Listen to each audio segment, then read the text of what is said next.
मित्रांनो, नमस्कार. मी आपल्यासमोर वेळोवेळी परत परत येतच आहे.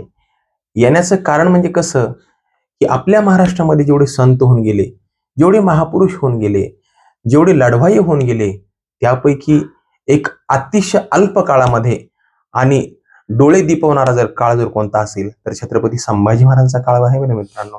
कारण त्यांना फक्त आणि फक्त केवळ 32 वर्ष आयुष्य लाभलेलं आहे आणि त्या 32 वर्षाच्या कालावधीमध्ये 16 वर्षे त्यांचे आईच्या कुशीमध्ये आणि नंतर जो 16 वर्षाचा जो कालावधी आहे, तर त्यामध्ये रयतेला विश्वास दिला, शेतकऱ्यांना आधार दिला, त्याचबरोबर चांगल्या पद्धतीचा समाजाला एक चांगल्या पद्धतीचा प्रशासक, शासक आणि कवी, लेखक, नाटककार, कलाकार या बहुआयामी कशा पद्धतीने अभ्यास केला असेल आणि अनेक विषयामध्ये त्यांना संस्कृत या विषयाचा सुद्धा त्यांना फार गाढा अभ्यास होता आणि संस्कृतमधील बुद्धभूषण हा त्यांनी ग्रंथ लिहिला आहे मित्रांनो.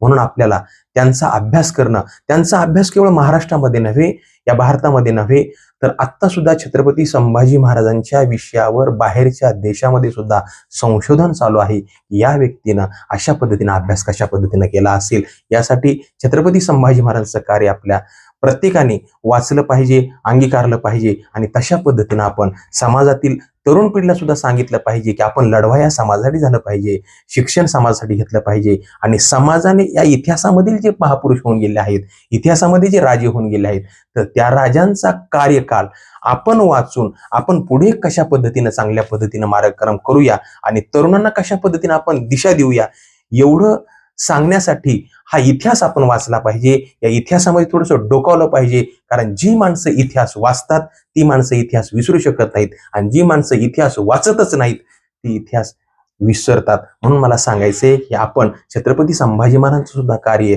वाचलं पाहिजे आणि तशा पद्धतीने आपण अंगीकार केला पाहिजे असं मला वाटतं. म्हणून छत्रपती संभाजी महाराजांच्या कार्याला या ठिकाणी प्रथम विनम्र अभिवादन करतो मित्रांनो. धन्यवाद.